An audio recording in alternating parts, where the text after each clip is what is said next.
welcome. This is our monthly virtual scaling skills speaker series. We're glad you could join us. I'm Terry Dockery. People call me Doc. I have a doctorate, makes me Dr. Doc Dockery. This series is part of our CEO and owner roundtable, where our members are busy doubling their revenue and having fun doing it. So we still have some spots available. If you want more information about that, leave me your information in the chat or send me something after. So we're recording this session. If you want the link to it, you can put that in the chat or contact me after. I guess you guys all have my contact information. So please feel free to ask questions anytime, but when you're not asking a question, if you'll stay muted, it'll cut down on background noise, especially for the recording. I'm excited to say our speaker today is Howard Porter. So the title of this interview is True Confessions of a Serial Entrepreneur. Howard's been a client of mine for the last 25 years or so, and I'm pleased to say that he's invited me to work with him on several of his businesses, and I've certainly had a great time doing it.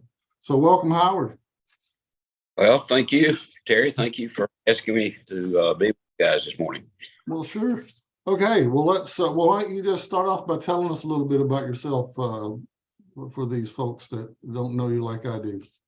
All right. I'm a 72-year-old, married for the second time, grandfather of 7, and loving having three of those grandkids back close to home here several months back. So life has definitely improved a bunch, having some fishing buddies and hunting buddies close by. I came up business-wise, came up through the real estate world. My parents were in real estate, just a mom and pop thing growing up, and sort of by default, being a fairly underachiever in college, I never really had any ambitions as to what I was going to do, other than just guess I'll go back and do something in real estate. And coming close to flunking out, coincidental with coming up number 3 in the draft lottery, and then followed closely by the death of my father, I decided that the correct thing to do was go off and join the Army. So I went off to basic training and jump school and rigor training school. And while I was gone, I would alternate nights out with guys drinking beer or going to the library and studying for the real estate broker's exam. So I came back after my active duty, sat for the real estate broker's exam, and at the age of 22 was, I guess at that point, one of the youngest brokers in Alabama, and didn't have a clue what I was doing, but it led me on this wild and crazy career that has been largely real estate centric. And just about everything I've done has had something to do with real estate at its origin. Oh, all right. And you're in Auburn, Alabama, or Opelika, where Auburn, Opelika area, I guess would be the way to say it. That's right. It's West Alabama. We're midway between Atlanta and Montgomery. Right. And, let's see. I probably met you in '96 or so before I launched my business in '97. And so I've been back and forth to Auburn. Used to do a lot of work in Montgomery, so burned up the highway between here and Auburn and Montgomery for years. So, well, so how long then have you been an entrepreneur? Would it be fair to say? Well, I have been an entrepreneur just about as long as I can remember. At a young age, I can remember moving into a new rural neighborhood, walking quarter mile, half mile up the road, and convincing my sweet old grandmotherly neighbors that they needed to buy a half gallon of blackberries. And after blackberries stopped producing, convinced them that they needed their cars washed. And so one thing led to another, and I've been looking for opportunities pretty much ever since. Well, good. Well, and why? What was the basic motivation? I mean, I know for me, I just got tired of other people telling me what to do, But I mean, when you really decided to go for it full force, I remember you saying one time when you decided to do it, you were nervous about it, but you decided you'd be like a boat on the lake. You'd be going so fast that you wouldn't sink or something like that. Well, in the back of my mind, I've always had that memory of my first jump out of an airplane. That really the big decision is just to take the step, and everything after that, you pretty much are responding to what's going on. That's true. Follow the path with heart. That's what Don Juan said. So how many businesses have you had an ownership stake in over the years? Would you say? Do you know? Yeah. I've never really stopped to count. At current time, I get somewhere in the range of 30 to 35 K1s every tax season, and I don't know what that would add up to over a lifetime, but it'd be a lot, and a lot of those are real estate related, so they're not true entrepreneurial efforts. But and I'm going to say in active businesses, been probably 7 or 8 that had any tenure to them. Okay. And tell these folks about your approach to these entrepreneurial ventures, because I always found that fascinating about why you decided to do it the way you did and the role that you like to play in these ventures.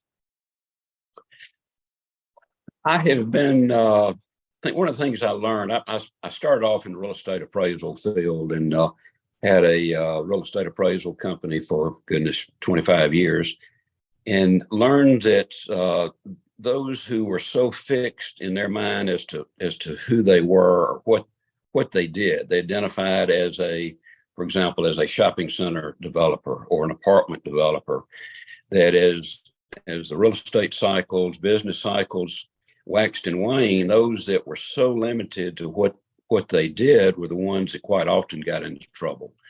They had to continue doing, say, shopping center development deals because they had to have those fees that came from closing loans to feed the monthly eat that they had on a regular basis. And so I early on decided that I was going to be more opportunistic in what we did, which from the real estate side, I ended up doing a number of different types of development and different types of ownership, which made management difficult because it's a lot more. You don't get the economies of scale managing 2 apartment buildings and 3 shopping centers and a couple of warehouses that you would if you're doing nothing but warehouses or nothing but apartments.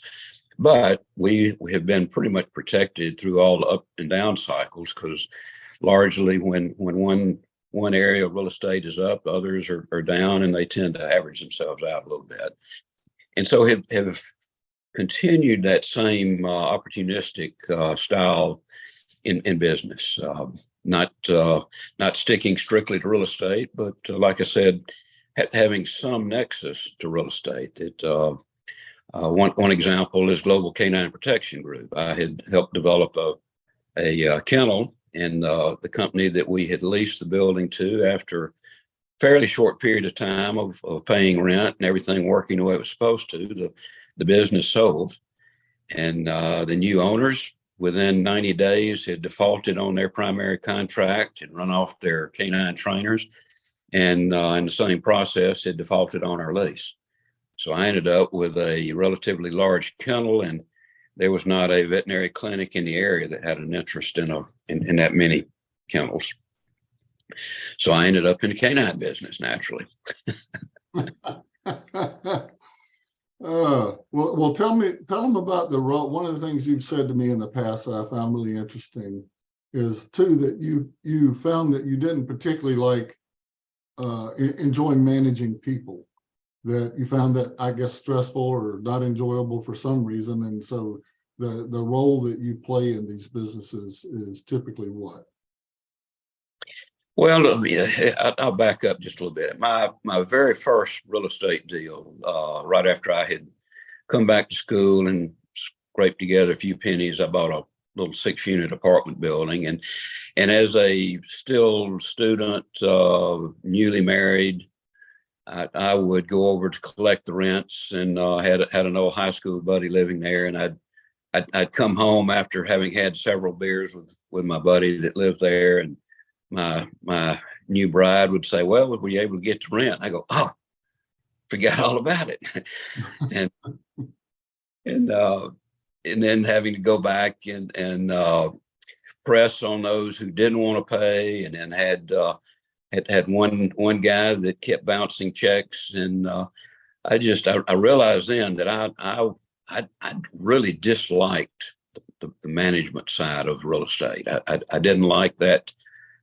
hard part of having to on one side be a salesman, and then having to turn around and be a little bit more hard nosed, a collection guy, and that helped me realize that there are some things that I am not good at. There's other things that I'm better at. And then flashing forward, self-realization is that I am an introvert, although I have become trained to be more extroverted in my approaches to life. But I'm very good at close-up items, the technical side of things, and I'm relatively good on big picture things, the vision side of it. But in between is where I'm not nearly as good as others that I've been fortunate to be surrounded with. And so that's what have done, is tried to focus on my strengths and be surrounded by people who bring my weaknesses to cover my weaknesses by their strengths. Right. And have been fortunate in being able to do that. Now, now tell me if I'm wrong, but I have it in my head that you've done a few 50-50 partnerships, which my lawyer friend tells me is about 95% predicted to doom because they almost never work out because somebody needs to be the boss, et cetera, et cetera, et cetera. Yeah. Am I correct in that you have done some of those, and what's been your experience with that approach? Well, considering that a marriage is a 50-50 deal, I'm batting 1 for 2 there. In business, I've been involved in one 50-50 deal that has worked spectacularly because my partner in that business, a healthcare related business, our strengths are very different, and there is just an explicit level of trust both ways that we both are comfortable with the other committing us for just about anything, but knowing that anything big, there will be a mutual commitment on it. And if it's not, if we don't mutually agree on it, it doesn't happen. But have had a couple of others, 50-50 deals that didn't end well. And as a result, if I'm putting a deal together, I will typically say I want to have a controlling interest in it, and it can be 51%. And we'll try and be as open, fair, and honest as I possibly can be. But if it comes right down to it, I'll make sure, and especially if I'm playing with my money in a deal. In Global Canine, it worked out. It started that business out. I was actually 49% owner because the contract that we picked up was my partner there was one of the trainers who was a service disabled female.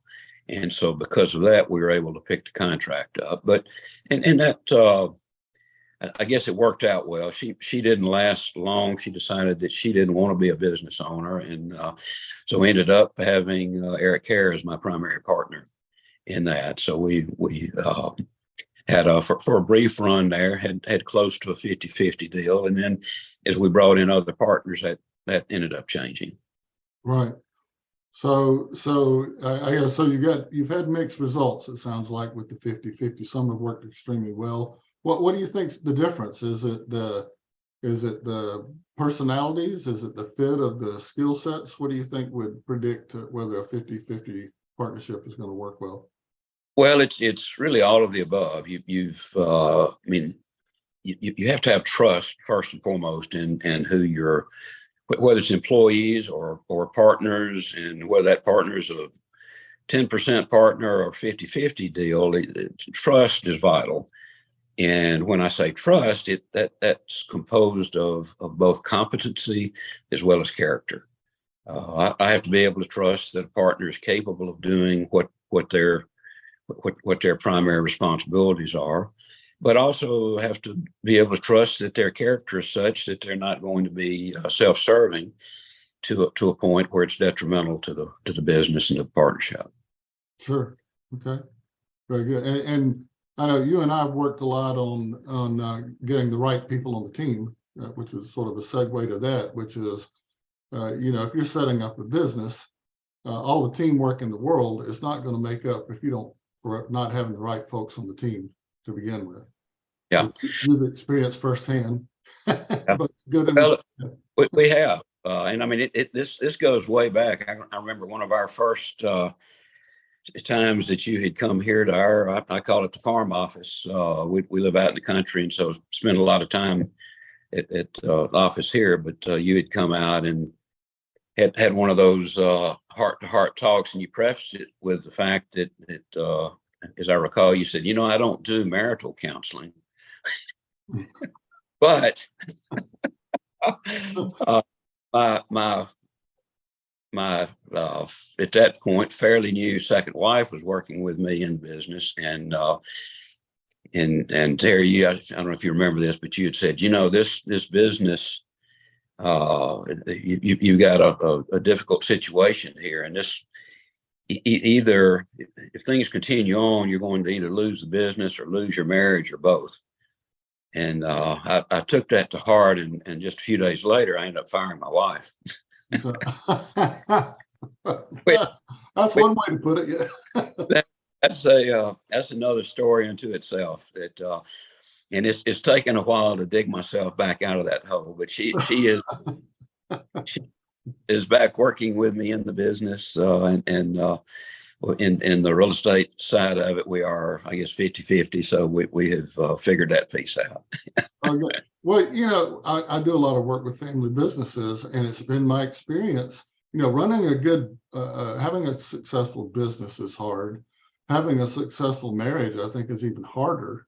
And you combine the two, and it's, you get into role conflict, and next thing you know, all you do is think and talk about business, and all the joy that you used to get out of just being together and the other important things in that relationship will just go by the wayside before you know it. Next thing you know, you're not having any fun and wondering what the heck you're doing with this person. I mean, I've seen it happen over and over. So it can be done, but boy, it takes a lot of mindfulness and practice. I say that like in business, you need to be good at two things for a good marriage. You need to pick somebody you really like, number one, and then number two, you need to get really good at conflict resolution. And so you can do all that and get your business roles clear, yada, yada, yada, so. Yeah, and that is part of working with a spouse is those lines, not only they're blurred, they just disappear, the lines between business and personal life. Right. And for entrepreneurs, especially that are thinking, living, breathing, that business 24 hours a day, it's hard to turn off. And if your spouse is working there, and as mine was, working in the real estate side of the business, but really not involved in the canine company or the healthcare, really became difficult because I'd be totally focused on something other than real estate, and she'd come in with questions that were, in her mind were extremely important, but to me they weren't existential as were some of the other fires might have been putting out, and that was difficult. Yeah, well, your family businesses are tricky all around. You have to really keep an eye on. I've always said, you start mixing love and money, and it gets it can be confusing. And to me, it's a darn shame to ruin your family relationships over making a buck. You only got one family and 100 ways to make money. So, yeah. Well, so what have you enjoyed most about this entrepreneurial path? What are the things that you really enjoy as you go along the path? Some of the great partners that I've had have been probably the highlight. And one of them's on the phone here with us, Eric Hare in Global Canine is just a great guy who he says that he's my mentor, or I'm whatever that protege mentor, but I consider him more like a older brother, younger brother, just the kind of relationship that we have, and that's been great because he brings to the partnership a totally different background, different experiences, but it's been great from a personal level as well as a business level, and have other partners and have had other partners in the past that have been similar sorts of relationships. So that has really been the highlight of it, and of course the achievement has been a big part of it. Being able to have goals that are set and missions laid out and seeing those missions accomplished is certainly a big part of it as well. Yeah. And I would, don't want to minimize the financial success. We have, and that rarely has been the number one, or has been really pretty far down the list. We want to be financially successful and have the money to do the things that we want to do for our families and for businesses and employees. But the probably that falls down third or fourth, maybe in the list of priorities. Right. Well, that's interesting. I bet a lot of folks would find that surprising, but that if we did in our strategic planning, we're talking about that a lot. You need a reason other than making money to have sustained success in a business, because in terms of what motivates people and makes them excited and gets them engaged and give you their best effort, they really need something a little more than just putting bread on the table, I think. Yeah, absolutely. If your number one purpose for having a business is to make money, then that is all you think about, and your interpersonal relationships are just totally screwed up by it, because your employees, your partners see that they're nothing but a means to an end, and that is the sure road to failure. True. Well, so what have you enjoyed least about your entrepreneurial journey? Every role in life has some pros and cons. What are the parts that you found less than wonderful, let's say? As a former offensive guard on the football team, the times I was asked to attempt to play some other position that involved catching a football or throwing a football or not fumbling a football, I was not good at that. And same in business. When I've had to fill roles that a great example is the HR function. When we started out, in a small business, you have to do a little bit of everything. But in Global Canine, we had hired a great HR manager, and he was just doing a wonderful job. But he had an opportunity to take really what was a lifelong dream of a job that would enable him to finish up working close to where his dream vacation home was located, where his wife wanted to move when she retired a couple of years later. And so we lost the HR guy, and I was just in deep depression, thinking that I was then the HR guy. And fortunately, as I was sitting here at my desk at my farm office with my elbows on my knees, my face in my hands, and that primordial cry of "Why me, Lord?"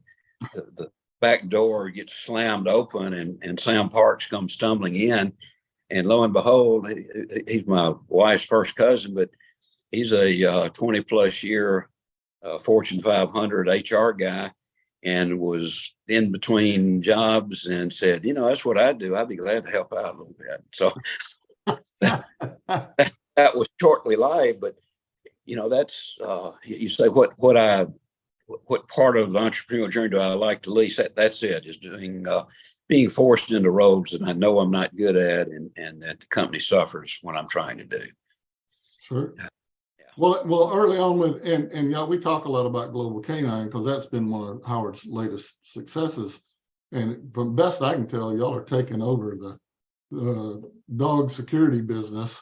They're going international now and so forth. It's been a huge success story.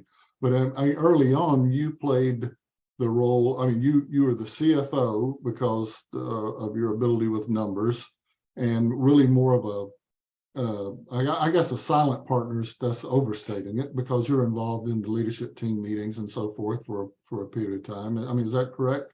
Because that role needed filling, and at the time, y'all didn't feel like you could hire a full-time strategic thinking CFO. No, absolutely. We started out. I mean, I'm not a canine professional by any means, and as my wife loves to tell folks, I'm in the healthcare, the nursing home business and the canine business, and I don't like dogs or old people. No. Right. I'm not a canine trainer, but I have the utmost respect for those who are, and we've got world-class trainers. We got, in our business, we're involved in a highly regulated industry, the aviation industry, and explosives industry, and security industry, and I quickly learned that I could play a support role there, but I was not the one that needed to memorize all the regs and be able to be on a frontline basis. And and the big part of it, I was the CFO because we were playing with my money. And you want to keep an eye on it, I guess. when you've got virtually every free asset mortgage to the hilt to provide the funds, and you watch it very closely. Yeah, I bet. Well, and I know you're one of the latest ventures in the healthcare. You guys are nursing homes and now some hospice care and so forth. And you say that business is, I mean, boy, it's a difficult time with the post-pandemic world and all that sort of thing, I'm sure. But having been in business as long as you have, you recognize the cycles and things come and go and ebb and flow, and I suspect you don't overreact when you see these cycles as they come around. Yeah, I think one of the benefits of being somewhat of a procrastinator is that you push back on the knee-jerk reactions. Albeit, I've always prided myself at making decisions quickly and being slower to change my mind, and so I've had to quell that desire sometimes to shoot a deal in the head and put it to rest. I mean, there were multiple times in both in the nursing home business early on, and as well as Global Canine, there were times that it would have been a lot easier to have just thrown in the towel and gone on and done something that was a lot easier and it looked like it might be more immediately successful. Right. I want to pause here. I've got more questions. Any questions from you guys out there that you'd like answered before we run out of time here? And if not, I'll just keep rolling. Okay. Yes. I want to thank Howard to be truly honest. And what I learned, or my takeaway is, one is diversification. If you can, is a very, very good rescue vest if you do your own business. And number two is, if you also diversify or differentiate from your partner, you have a real partnership. If you, as more as you are alike, you are in competition. Yeah. And what you did, maybe by decision, you really were fostering peak performances, even your own. And I respect you for that. That's all I wanted to say. Very interesting. Yeah. If you're in a relationship, whether it's marriage or business, and you bring the exact same things to the deal, then one of you doesn't need to be there. Very true. Very true. Thank you. Well, and you were speaking of conflict resolution. we always do conflict resolution work when I work with a client. And one of my favorite quotes, George Patton said it, but I don't know if he said it originally, but he said, if everybody's thinking alike, then somebody's not thinking. Which is that is, if you get people that are all alike around the table, they tend to be thinking alike. So we try to be mindful about diversity of perspectives and opinions, and getting the 7 basic areas of functional expertise at least around the table, because the guy that watches the money closely is going to have a different perspective than the marketing guy who's saying he wants to spend the money. And it's just it's important to have that diversity in opinions, and then to be able to brainstorm and make decisions, and creating that, like you said, Howard, the trust, the safe environment where you can get the best ideas out on the table and execute them. So what would you say have been your greatest successes, the ones that really jumped to the top of the list, and the deals that worked really well?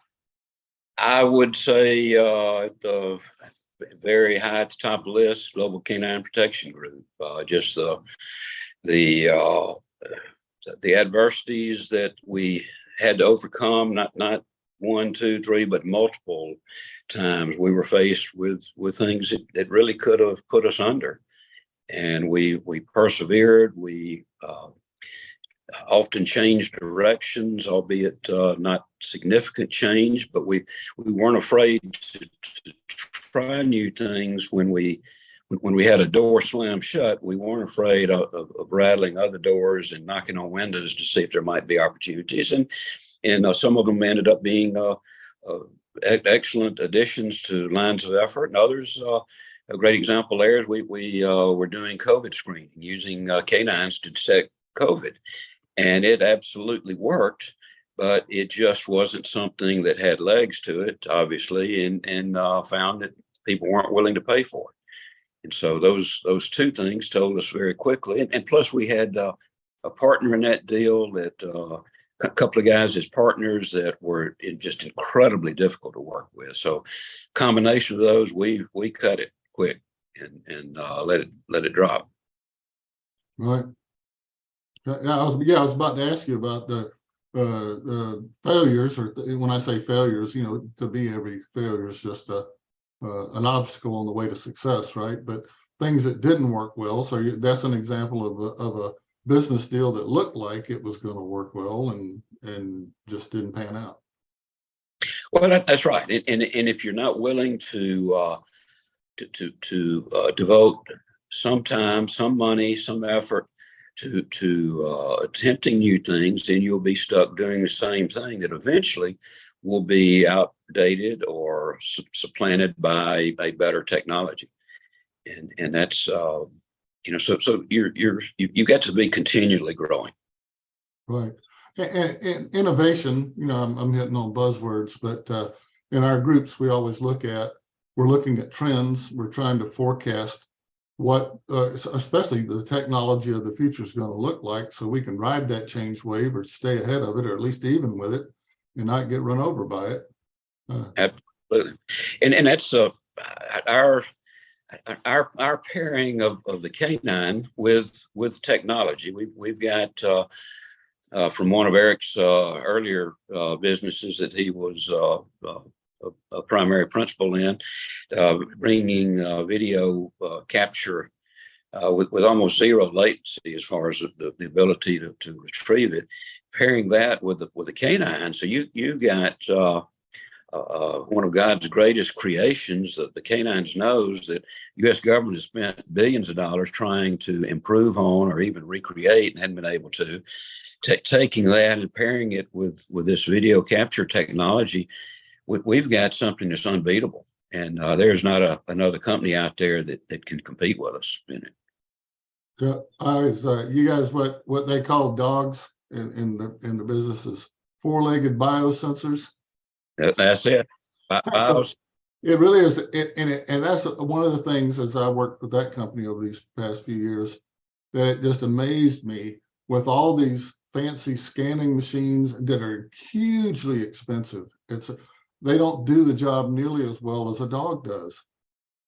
And it's more accurate and way more cost efficient.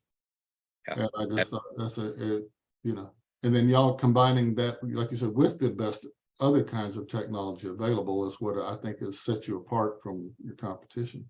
Yeah, that's right. And another part of our success there was being faced with.